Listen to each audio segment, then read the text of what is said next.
Welcome to Canada's most irreverent talk show. This is the Andrew Lawton Show, brought to you by True North. Coming up, the Liberal government refuses to condemn China's persecution of Uyghur Muslims, and a Canadian pastor remains behind bars. The Andrew Lawton Show starts right now.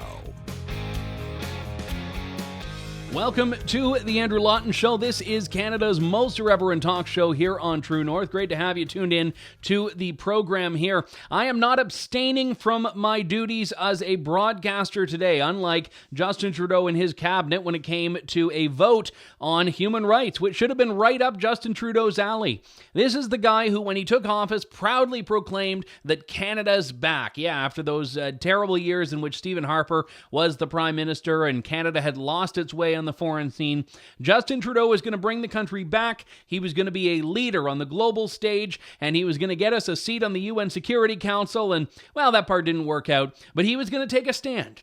Justin Trudeau has never met a human rights fight he didn't want to take up until now. Yes, Justin Trudeau refused to attend a vote and directed his cabinet to not attend a vote on condemning China's persecution of Uyghur Muslims as a genocide. But rather than actually attending and standing up and saying that they were abstaining, all of the Liberals had better things to do. They were washing their hair, they had doctor's appointments, they had meetings, they had conflicts. Just one lone Liberal cabinet minister, Marc Garneau, showed up to deliver this stunning, bold stand for human rights. Mr. Speaker, I abstain on behalf of the Government of Canada. Mr. Garneau, abstention. Yes, a vote on condemning China's persecution of Uyghur Muslims, and the Canadian government abstains. It was quite shameful and not terribly unsurprising. There has always been a China-sized blind spot in Justin Trudeau's foreign policy, going back to even before he was elected Canada's Prime Minister. You remember that famous clip when he, of course, said that China was the basic dictatorship he admired most because they can get things done. Well, they have been getting things done against the people they are abusing on the human rights front. Many groups are finding themselves persecuted by the Chinese regime, but the Uyghur Muslims are at the top of the list, especially in the Xinjiang region. Now, here's the problem with Justin Trudeau's approach. You may think that it's not Canada's business to go and meddle in Chinese affairs, and that's an entirely defensible position if you take what is called the realist stance in international relations. But there is a global obligation to act when genocide is taking place, which means that declaring something is a genocide is, as Justin Trudeau conceded last week, a loaded term. But that doesn't mean you can turn a blind eye to it because you don't want to fulfill those obligations. So by abstaining, Justin Trudeau thinks that he's doing something clever. He thinks that he's avoiding triggering a chain reaction, but what he's actually doing is displaying the very worst form of political cowardice, because he doesn't want to rock the boat with China. But wait, I thought Canada was deeply concerned about human rights abuses, deeply concerned about allegations of genocide. They are, at least according to a statement from Foreign Affairs Minister Marc Garneau, who says the government remains deeply disturbed by horrific reports of human rights violations in Xinjiang, including the use of arbitrary detention, political re-education, forced labor, torture, and forced sterilization. The free vote in Parliament ensures each member can make a determination based on available evidence. Taken together, these views will form Parliament's view. We welcome parliamentarians working together and debating this critical issue. Now, this has just taken a page out of the Justin Trudeau book, where everything is simply a learning opportunity and an opportunity for discussion. But yes, Marc Garneau remains deeply concerned about something that he abstained from voting on less than an hour prior. That's how deep his concern runs. And despite Justin Trudeau's claim that genocide is just a loaded term, that didn't stop him from declaring his own government and all previous governments in Canada of being guilty of genocide just a few short months ago. Prime Minister Justin Trudeau is bending to pressure from the National Inquiry into missing and murdered Indigenous women and girls, which say the country is guilty of genocide. We accept the findings of the commissioners that it was genocide. So this China-sized blind spot about which I've spoken has permeated through all levels of the Canadian government, where they have a documented and demonstrable policy of appeasement. They refuse to call a spade when it comes to the Chinese Communist Party and the Chinese regime, brutal that it may be. And the problem with this, there are many problems with this, but one of the chief problems of this is that it means that the country that is supposed to be the leader on the world stage has zero legitimacy when it comes to condemning human rights abuses anywhere. For Justin Trudeau to call his own country guilty of genocide, ongoing genocide, about which he's done absolutely nothing, by the way, but refuse to take aim at China is shameful. And it's actually exactly what China has wanted. And some people are saying that, Justin Trudeau is playing a game of 3D chess here, even though I don't even think he could play a game of Chinese checkers right now. And he's just trying to do this because he doesn't want to rock the boat, and we have to get Michael Kovrig and Michael Spavor back. The problem with this is that we would have had some results to show from this approach, because this policy of appeasement is not new by any stretch. But where are the results? China continues to walk all over the world, Canada included in that. And incidentally, Justin Trudeau's abstention and the Liberal cabinet's abstention didn't even win over China. No, they're still upset that the vote itself happened and that parliamentarians who were there voted unanimously to condemn the genocide against the Uyghur Muslims. This is a clip of Chinese ambassador to Canada, Kong Pei-Wu, on CPAC. The Prime Minister and his cabinet, they did not vote. They abstained from the vote today. Does that make a difference to you that this vote is not endorsed by the Prime Minister, or do you view this as a decision taken by Canada, whether the Prime Minister's backed it or not? I think the most important thing is for the Canadian side to stop interfering in our internal affairs under the pretext of Xinjiang-related issues and correct mistakes. And also they should discuss bias and prejudice and to respect facts so as not to further damage our bilateral relationship. Right, but people in this country believe that Western democracies don't just have the right, they have an obligation to interfere in the affairs of other countries if they think human rights are being sacrificed, or if, in this case, the Canadian Parliament has said a genocide is underway. What do you say to that? Because I believe when it comes to a human rights issue, it's the people of the country concerned which has the best say. So for the Chinese people, they are in the best position to judge the human rights record, whether it's in Xinjiang or elsewhere in China. And we are in the best stage of human rights in the history. And that's also I think, proved by those people in China, because for many years, when it comes to the polling from international bodies, more than 90% of the Chinese people surveyed, they have high regard for the central government of China. That's just great. Apparently everyone in China thinks it's just fantastic. They're so thrilled with things there, which is why people are dissidents of the Chinese regime. But I digress. And China's in a great position to judge and assess its own human rights record, which is, of course, so very true, which is why China's been so frustrated with other countries wanting to go in. And there was actually a point earlier on where Kong Pei-Wu was asked if China would be open to international investigators to the region in question, going to the region in question. And he said, oh, well, anyone can go there. It's fine. Yeah, it's open. It's wide open.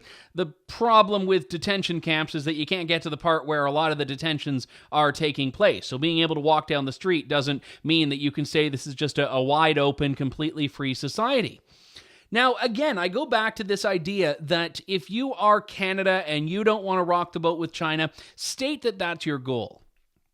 But don't pretend to be a global leader in human rights when the country that is vastly becoming the global hegemon in China is continuing to trample all over any values, any liberties, and indeed other nations in the world, Canada included in this.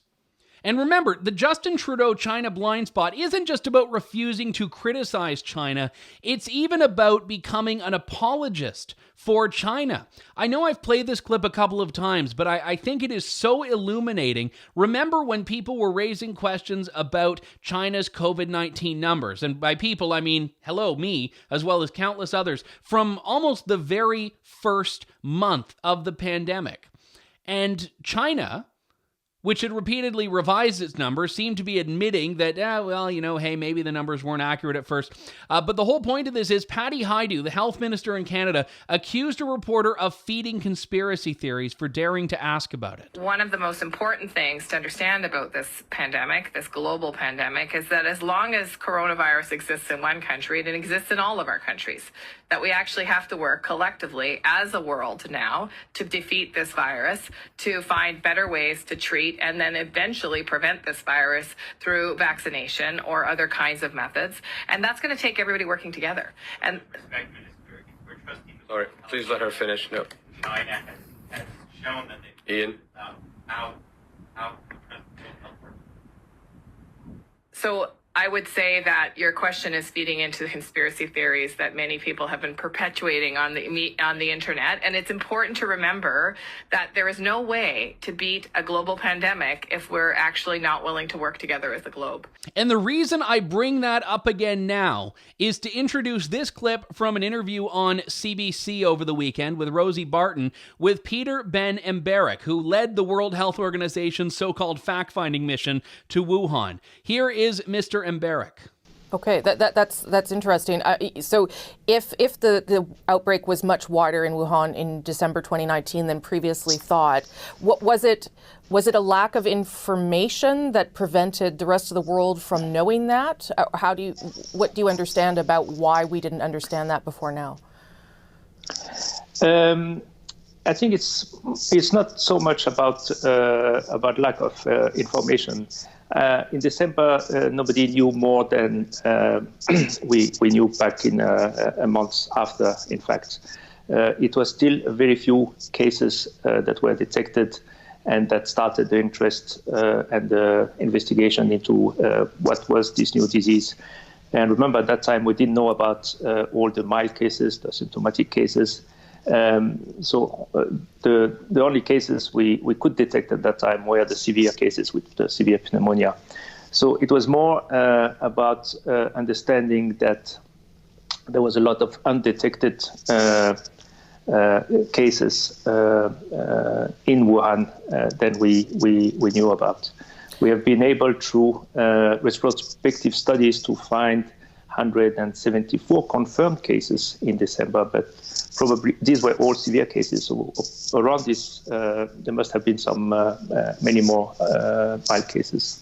Now, I don't think the WHO has all that much legitimacy because for far too long it was shilling for the Chinese regime and parroting Chinese regime talking points. But I'm going to use the WHO here because Justin Trudeau seems to believe that it is the be-all and end-all. If even the WHO is now saying that China misled and covered up and that there were more cases than initially revealed, does that mean Patty Hajdu is going to apologize for accusing anyone asking about such scenarios of feeding conspiracy theories?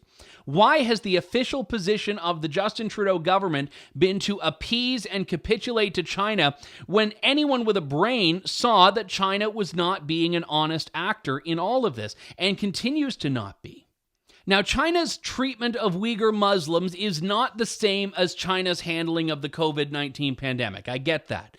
But the point is that we cannot give this country the benefit of the doubt in anything because of its demonstrable abuses of human rights and the dishonesty with which it approaches its relationships with other states. I have to point out this statement that was issued by China's embassy in Canada, calling the parliamentary motion this week a, quote, gross interference in China's internal affairs and a malicious provocation against the 1.4 billion Chinese people. So China's position still is that if you condemn the Chinese Politburo, if you condemn the Chinese regime, you are condemning 1.4 billion Chinese people, which is a form of very disingenuous rhetoric that China's deploying deliberately because they want to equate criticisms with the Chinese government with racism, which we cannot allow them to do. China says things must be fine for the Uyghurs because the population in Xinjiang continues to grow, the GDP is expanded, things are wonderful, it's just one big old party there, when they blame Canadian lawmakers for voting on this without having ever been to the region,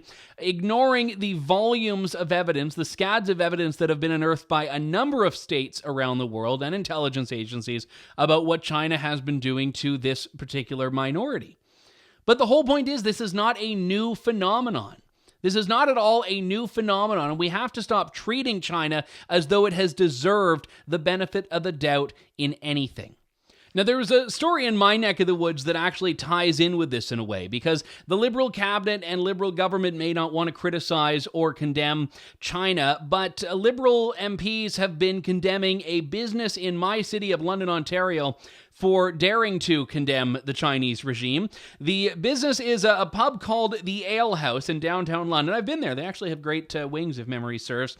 And this particular pub has often been very outspoken through its sign. At one point, it was very frustrated. The owner was very frustrated with the lockdowns imposed by the Ontario government and put up that, Mr. Ford, history will show lockdowns caused more damage to the public than the China virus. This caused a firestorm of criticism, accusations of racism and anti-Asian bigotry, and all of these other forms of accusations that were leveled against the owner of the Ale House, who has been unrepentant. He said, listen, we love all people. He even put up a follow-up sign. He said, calling out an oppressive government is not racist, period. We have love and respect for all people. He also said, we love Chinese people. We hate the genocide and China virus your commie government has inflicted on us. I may need to head back to the Ale House again and up. This place is up in its sign game as of late. Now, listen, you may not like this. You may not like a pub that is politically outspoken. You may not like the beliefs. You may not like the term China virus. I don't particularly care. As a consumer, if you don't like it, you go somewhere else. But that isn't what happened here. People are trying to destroy this man's life and livelihood, including, by the way, several members of parliament. Jagmeet Singh, the NDP leader, the local NDP MP, 2 local Liberal MPs, Kate Young and Peter Fragascatos. Now, I've crossed paths a number of times over the years with both Kate and Peter. I tend to get along with them generally, even if I disagree with them on things, but they have a lot of gall condemning this man's sign because it uses the term China virus, well, they represent a prime minister and a party whose cabinet, whose government was not permitted to condemn China's genocide against Uyghur Muslims. You dare to go after a business owner who's frustrated by what this virus, which had its genesis in China, has unleashed on the world and on his business, and you have more condemnation, or your party has more condemnation for him than it does for the Chinese regime itself. Give your head a shake. And the form of destruction that we see, that people are wanting to unleash on him. Take a look at this one story in the local newspaper. Did downtown pub's controversial sign cross a criminal line? Now, they interview Sam Trosow, who is supposedly a law professor at Western University, but I can only imagine they'll just let anyone have that title after this. He says that this sign, because it uses the term China virus, may violate hate speech laws. He said it's intended to create a bad reaction against a racial group. They need to look at this carefully. Police have already said, this is not a criminal matter. We're not going anywhere near this. And he's saying, oh, no, they made a mistake. They've got to go and do this. Now, I don't particularly know much about this guy. I looked him up in the Law Society of Ontario lawyer database and found he's not actually a lawyer with the Law Society of Ontario. So he is a law professor and not an actual lawyer. But the point of this is that now we have people saying that if you use the terms China virus, it's a hate crime.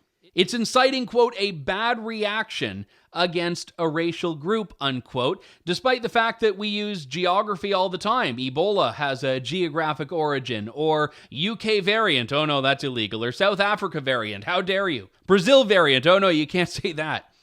So to use the term China virus, which again, Donald Trump used it, and if Donald Trump has ever said something, well, it's going to be illegal to say it, of course. Who cares? If you don't like it, don't go there.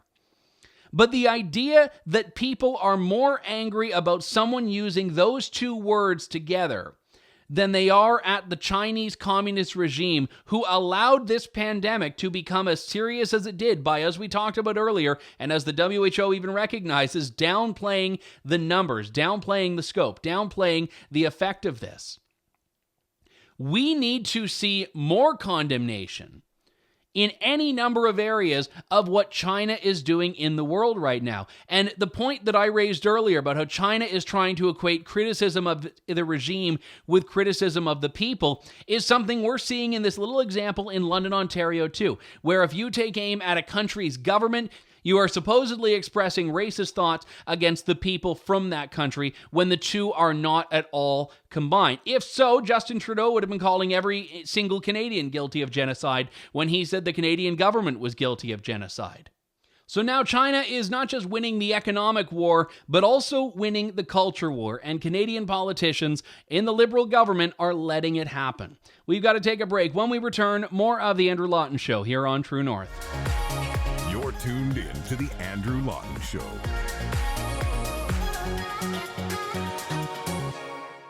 We are back to The Andrew Lawton Show. You know, we spent a bit of time in the first segment talking about some negative things. Let's talk about the miracle of childbirth. And for this, we go to Indonesia and look at the majestic story of Siti Zaina, 25, who gave birth to a baby girl last week in the town of Cianjur, which is something I've totally mispronounced. So if you speak one of the myriad Indonesian languages, I apologize. But it's in West Java, which I can say because I like coffee. Now, normally one gets pregnant through a conventional exercise in biology, 9 months or thereabouts before giving birth. In this case, she actually gave birth an hour after she was impregnated, which is quite magnificent in and of itself, especially when you consider that there was no man involved, she says, but rather a gust of wind. Yes, Miss Zaina says, after afternoon prayer, I was lying face down, and then suddenly I felt a gust of wind enter my vagina. 15 minutes later, she experienced pain in her stomach. It grew bigger and bigger. She went to a health clinic and then gave birth. The news traveled around town. Police gave her a visit. She had a husband from whom she separated 4 months ago and had a previous child, but this child was not, it seems like, sired by her ex-husband, but rather by a gust of wind, because even gusts of wind have to go out and sow wild oats every now and then, apparently. So our congratulations to Siti Zaina and to the gale of wind, who are both sharing in the joy of this lovely child. Who finds these stories, right? Well, it's me. It's me who finds them, but I digress. Moving to a far more serious topic, I'm hoping to do a little bit more with this on Thursday and delve into this story in a bit more depth, but I wanted to at least talk about it today because this is just absolutely shameful. An Alberta pastor is behind bars for a number of alleged offenses, but at its core, it's continuing to have services the way he always had services without following to the letter of the restrictions the government set out, the new orders that are required of pastors and church leaders and churches and other institutions in general. The Justice Center for Constitutional Freedoms, which is representing Pastor Coates, and I should just say in a matter of disclosure, the JCCF represented True North in its fight and my fight against the Leaders Debates Commission, and I've never made a secret about being a supporter of what they do. They're representing him. They're calling on the Alberta government to release him from jail. They say that he's in jail for exercising his charter freedoms of conscience, religion, association, and peaceful assembly. The Grace Life Church, which is near Edmonton, strongly believes it needs to have in-person worship and to minister each other through fellowship, corporate prayer, and worship. This is, the JCCF contends, a fundamental charter freedom. He was ticketed by Alberta Health Services. He was taken to court. The government tried to shut the church down. And on February 7th, he held church as usual. The RCMP presented him with an undertaking to not violate the health orders of the province by basically a ceasing order to cease having church. He didn't agree to it. They were supposed to take him to a justice of the peace. They instead asked him to turn himself in. He did so. The RCMP charged him with contravening the public health orders, with breaching an undertaking, even though he never agreed to it. And he's in jail until his trial, which isn't going to be for a number of weeks. There was a massive rally outside the detention center in Edmonton on the weekend, and I actually had wanted to go there, but just with scheduling, I wasn't able to make it. But what's happening here is a pastor has decided to fight against these restrictions, and he now finds himself behind bars. This is a fundamental religious liberty issue, whether or not you're religious, whether or not you even agree with the importance of religious prayer. It is not for the state to decide what forms of worship are or are not acceptable in this context. And it's one thing to ticket him and then give him a means to fight this in court. What the government has actually done here is they've tried to take him out of play. They've tried to take the piece off the board so he can't do what he's been doing to fight this. And that's the most egregious part of this. Now, the show went on. The church has resumed without the pastor. There was a sermon given on Sunday where it was said that the pastor misses everyone very much. People at the gate were overheard telling incomers that the total capacity had been reached and they could watch the live stream service instead. So the government has actually gotten more people to pack into this church than they would have had they left them alone, because now there's been so much interest. And of course, police were outside monitoring everyone, and you can assume probably taking a note of license plates and doing whatever else they do when they've decided to criminalize worship, or the government has decided to criminalize worship. I try to make a point of never being too dramatic about these things. When we talk about persecution, there's a difference between some of the administrative hurdles that we might have to go through and what people in China, North Korea, and Cuba have to contend with. And I believe that. But at the same time, we cannot take our relative advantage to fundamentally less free parts of the world as being justification to ignore when persecution in different forms takes place here. And yes, we can stand up for all injustices. We can stand up for pastors that are jailed in other countries, and we can certainly stand up for pastors who are jailed in our country, which supposedly respects and protects freedom of religion. As I said, I'll have more of this on Thursday's show, but I wanted to tell all Christians about the importance of praying for this return to religious liberty. I certainly am praying for Pastor Coates and the Grace Life Church, and I am also continuing to stand up for all of these freedoms, which the mainstream media is uninterested in doing. We've got to wrap things up for today. We'll be back in a couple of days with more of Canada's most irreverent talk show. Thank you, God bless, and good day to you all. Thanks for listening to The Andrew Lawton Show. Support the program by donating to True North at www.tnc.news.